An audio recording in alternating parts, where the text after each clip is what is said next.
Ai, ai, sindilola.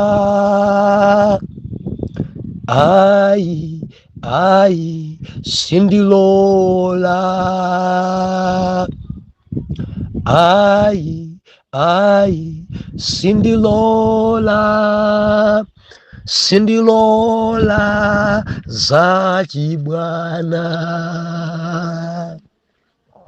Ai, ai, sitilola chaka chino. Ai, ai, sitilola. Ai, ai, sitilola. Sitilola kulamulidwa.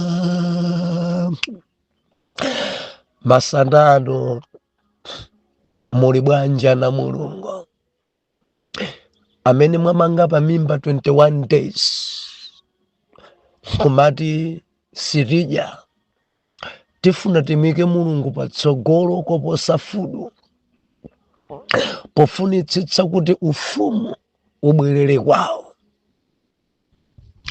Muli bwanji ku overseas, ino amene muli ku Afrika muli bwanji? Mulungu atikomera mtima kuno kunsanje kubangula wotcha kukhako ndiye kuti sinkhani, koma mulungu wathu ngwabwino. Lomvula sinatifikire yokwanira, koma tikupembedza mulungu wabwino kwambiri mu nthawi yake itipeza yochuluka. Haleluya. 2025 ubwerere kwawo ufumu ndi phunziro lathu lalikulu mu chaka chino, ndipo tiyenda ni mutu umenewu.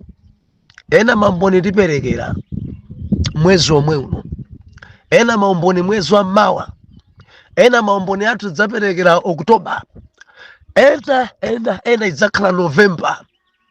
Koma mulungu amene abwezeresa ufumu kwa ana ake. Pempho langa nali mudzimva kuwawa zidzikubwerekani chinthu chanu chikakhala ndi wina.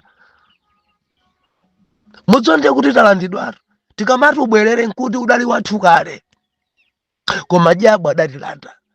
Na zibwerere chaka chino. Ndili ndi lanji, mulungu andipasa chakudya cholimba masanano, ndipo ndikhoza fotokoza zambiri, koma tagwirani mutu uwu. Osalekerera zoyipa pamalo, osalekerera, osamangoyang'anira. Zikamachitika zina zaphada kutengera umbali, zikamachitika zina zoyipa kudzudzula, zikachitika zina zoyipa osamangoyang'ana. Mudziwa zambiri zalekereredwa, anthu angoyang'anira, anthu angoyang'ana. Iyi basi alekendi, iyi basi alekendi. Lero ndikunena kuti osayang'anira. 1 Mafumu chapter number 15 nchimene tikukambirana. Akutidalitsa mfumu Asa. Mkulu uyuyu tiyeni mundilondole. 1 Mafumu chapter number 15 tikuwerenga verse number 9. Ndipo chaka cha 20 cha Jeroboamu mfumu ya Israeli, Asa anayamba kukhala mfumu ya Yuda. Nakhala mfumu mu Jerusalemu zaka 41. Ndipo dzina la amake linali Maaka mwana wa Abisalomu. Ndipo Asa anachita zabwino pamaso pa Yehova monga Davide kholo lace. Pamenepo nachotsa m'dziko anyamata aja adama, nachotsanso mafano onse anawapanga atate wake. Ndipo anamchotsera Maaka make ulemu wa make wa mfumu, popeza iye anapanga fano lonyansisa likhale chifaniziro. ndipo Asa analilika fano lace nalitentha ku mtsinje wa Kidroni, koma misanje sanaichosa, koma mtima wa Asa unali wangwiro ndi Yehova masiku ace onse. Verse 14. Koma misanje sanaichosa, koma mtima wa Asa unali wangwiro ndi Yehova masiku ace onse. Ndipo analowa nyumba ya Yehova, ndipo analonga nyumba ya Yehova zinthu zija atate wake anazipereka, napereka zinthu zina iye mwini za siliva ndi za golide ndi zotengera. Amandidalitsa ine Asa. Mutakhala ni mwana wanu tamutchani dzina limeneli, mwina munali musanaitulukire, amene mukubalabe ino. Atabusa mutisekesana, amene mukubalabe ino.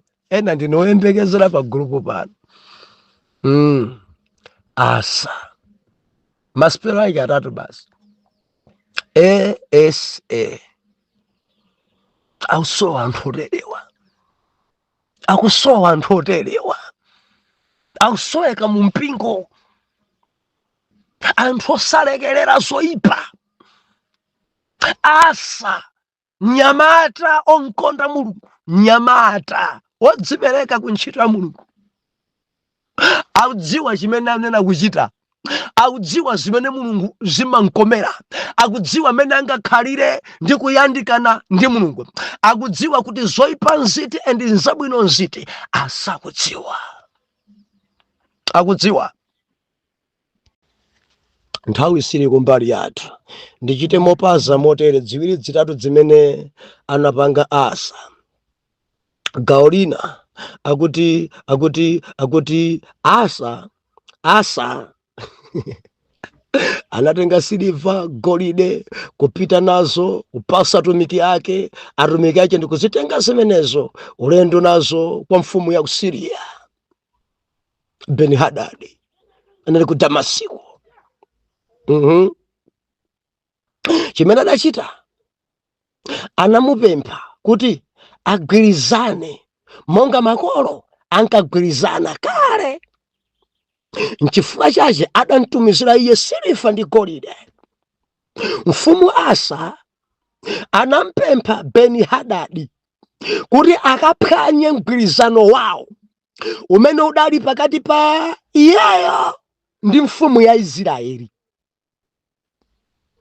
Ndicho linga chakuti asathirane nkhondo.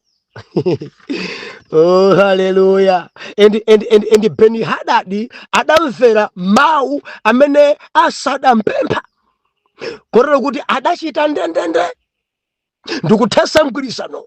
And zotsala padali kugwebana pakati pa Beni-Hadadi ndi Israeli zidapangisa kuti mfumu Asa kuti Asa dzina iko ndivuta kutchula lero, koma njacheche watu Asa. Oh, hallelujah, praise God.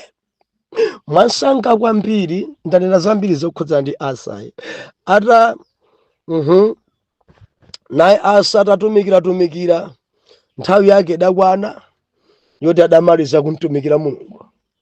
Now atapanga mgwirizano, malemba kunena kuti atatumikira moona mtima, Mulungu adamtenga nayikidwa m'manda pamodzi ndi kholo lake Davide, endi mwana wake Yehosafati ndiye adalowa ufumu malo mwa Asa.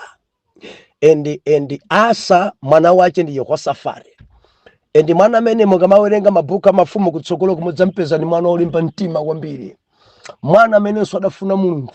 Tidzamfukula kutsogolo chifukwa timpeza magembu mwana mbu. Oh, hallelujah, hallelujah, hallelujah. Pa verse number 25 tikuonapo ife Nadamu mfumu ya Israeli. Ndichitapo mopaza pamenepa chifukwa nthawi sili mbali yathu.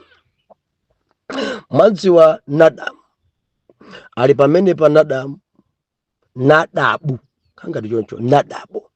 Koma mkatikati mwa pasaji tawerengayi tipezamo Basa, tamumva za Basa uja. Basa nayenso ali mfumu, ndiye timona kutsogolo kuti adakhala bwanji pa ufumu wake. Ndichite mopaza udyo inayi nthawi sili kumbali yathu, ndichite mopaza motere ziwiri zitatu zimene anapanga Asa. Gawo lina akuti Asa anatenga siliva golide kupita nazo kupasa atumiki ake ndikuzitenga zimenezo ulendo nazo kwa mfumu ya Syria Beni-Hadadi anali ku Damasiko. Chimene adachita anamupempha kuti agwirizane monga makolo ankagwirizana kale. Nchifukwa chache adamtumizira iye siliva ndi golide.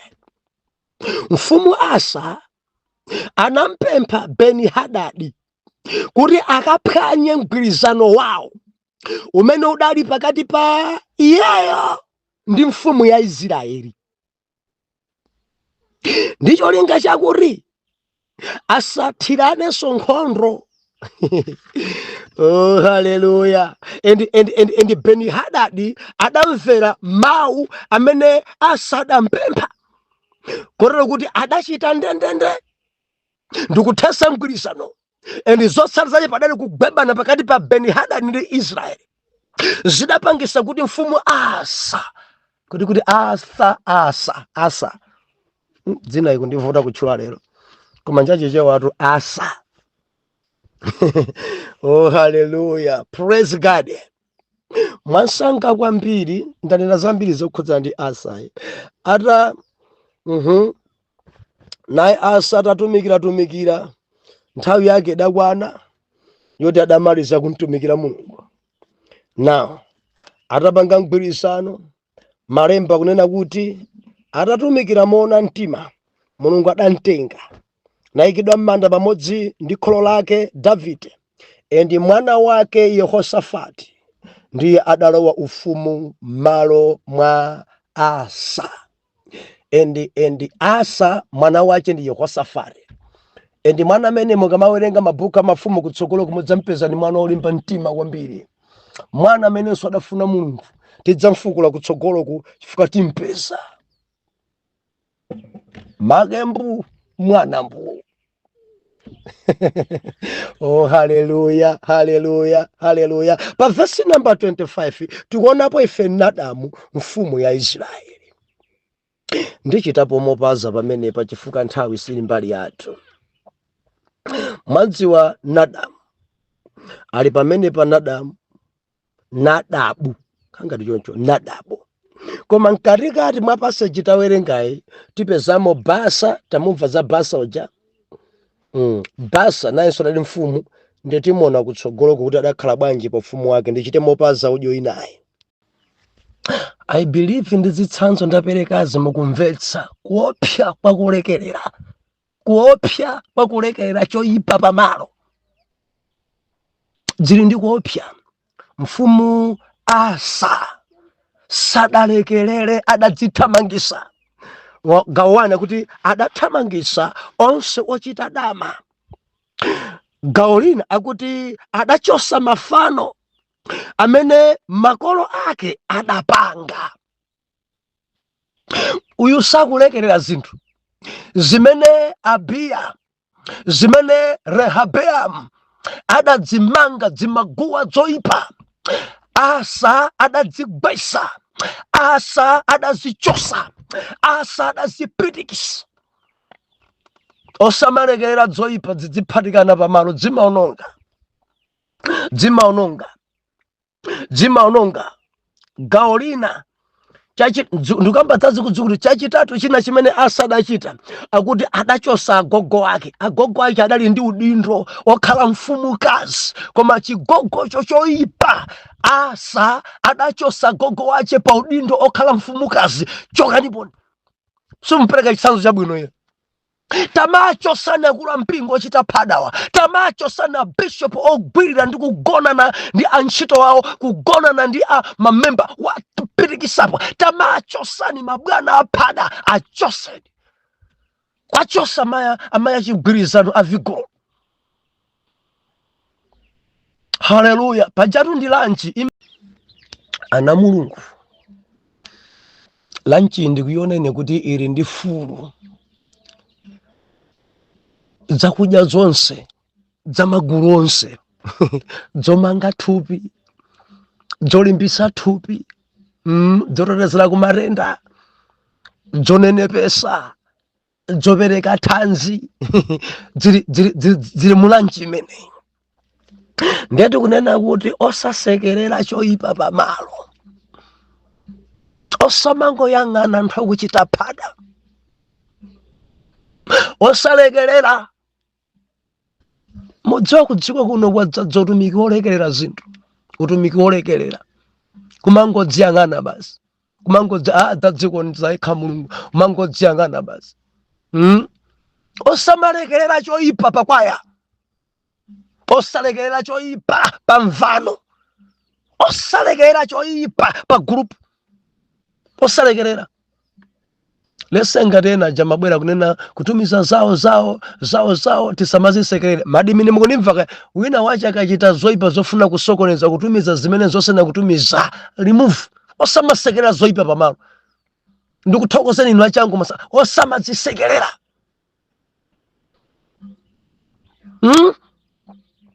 Chapter number 15 mawotsogana kuti Abiya atsutsa zoyipa za atate wache Rehabiamu.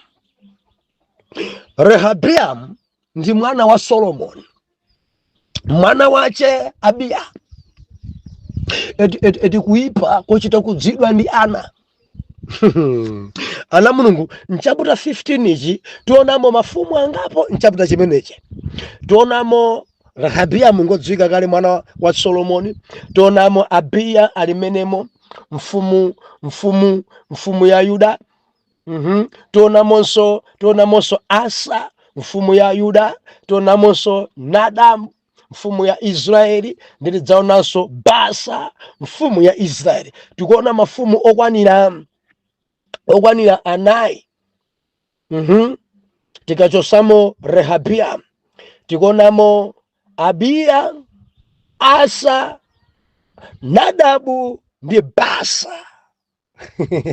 Nchaputa ichichi ndi akuti mautsogolera Abiya atsutsa zoyipa za atate wake Rehabiamu. Ndiye kuti mwana akutsutsa zoyipa zimene dadi wake akuchita. Pali dzima chimodzi zochita dzudzidwa ndi ana. Osamasekerera mwana yeru sanasekerere ndi dadi yake kwadzudzula. Adzudzuleni dadi su mulungu menewu. Papa sitimachita choncho. Mwanayi obalatu aone kuti suzimu iyayi kupemphera si choncho. Amayi sitimapemphera choncho. Akulu ampingo ameneyo ndi phada. Dzudzulani, osasekerera zoyipa pamalo.